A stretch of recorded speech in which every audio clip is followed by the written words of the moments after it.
My name is Jean-Daniel LaFontaint. I'm born and raised in Haiti.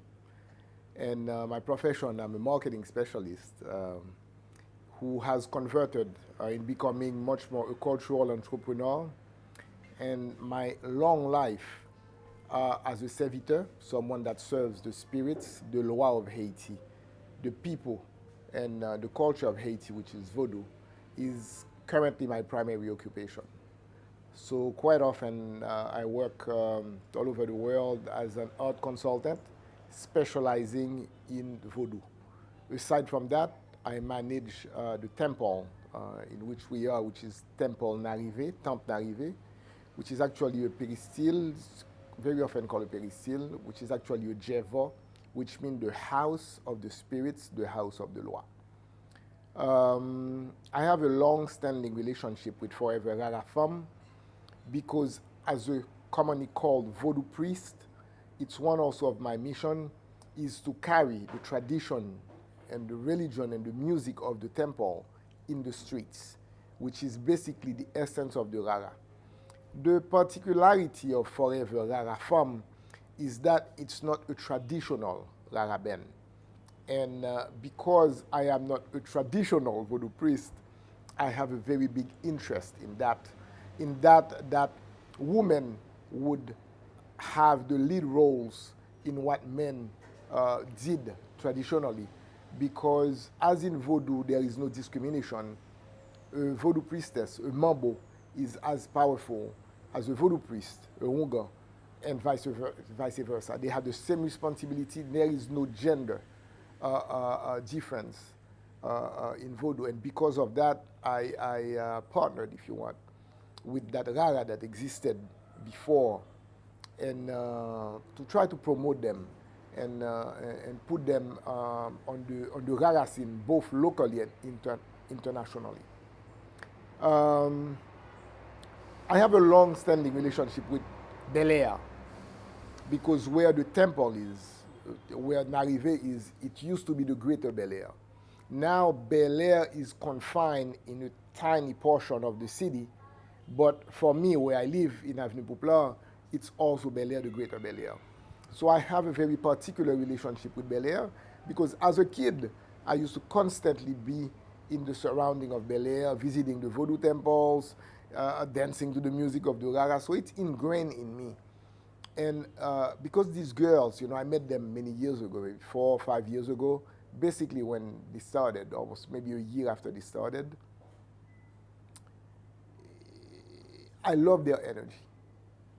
And I think that helping youth develop into traditional music was a great asset for them, particularly living in a neighborhood that is quite challenging from a regular economical standpoint, because living in the ghetto, living in the Bel Air as it is today is quite a challenge.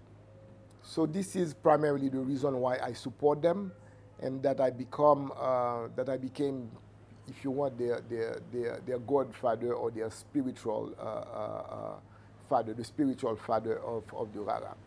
I mean, evidently over time I developed personal relationship with the Rara members, the founder Timor, and the maestro Jennifer, and many of the others, which consider me kind of a father figure. But initially, it was their music and their energy that drawn me to them. So basically, this is why I'm with them, and this is also why I am in that particular project. So the film that is being made, in my opinion, will be not only a legacy to the Rara Fanm in general, but a legacy also to the Haitian culture and to the Haitian youth, which for me is not only the hope, but is Haiti, because the population is very young, and that energy that is constant, that resilience that is constant, is also in many ways the resilience and the energy of the youth. That project is also challenging. It's firstly challenging from a financial standpoint, because maintaining the repetition of the Rara, it entices money and I mean, evidently, you know, as much as I can, I help. You know, I make sure that they are fed properly, that you know, they are taken care of, that their transport is paid for. But it's a challenge to sustain that time and time over again. Um, so, but it's something that has to be done. It has to be done for the culture. It has to be done for the youth.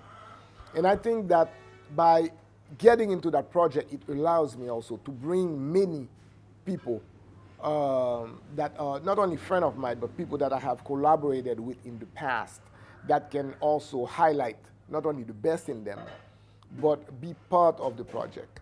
For instance, Joanne, which I brought in, you know, as a dancer from Bookman Experience, and very experienced and charismatic dancer, will be helping not only with the dancing, the choreography, and she will probably be helping with the jewelry making because she's also a jewelry maker. Zikiki, that you, Alberto, is bringing is going to be a very great influence because of his musical and talent skills.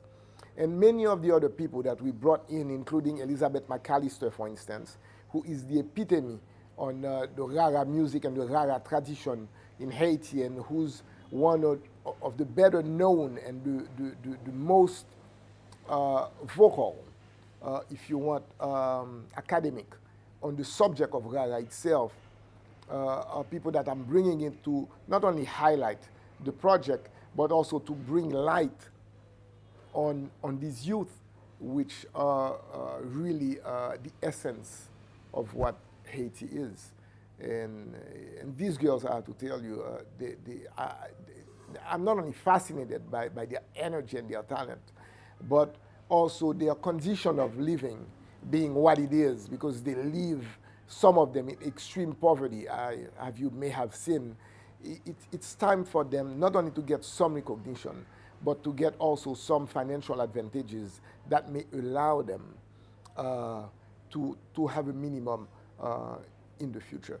So developing other skills, helping them to be more, to better perform, is also part of the challenge, and it's also one of the reasons why I'm also part of that project, of that challenging but so interesting project.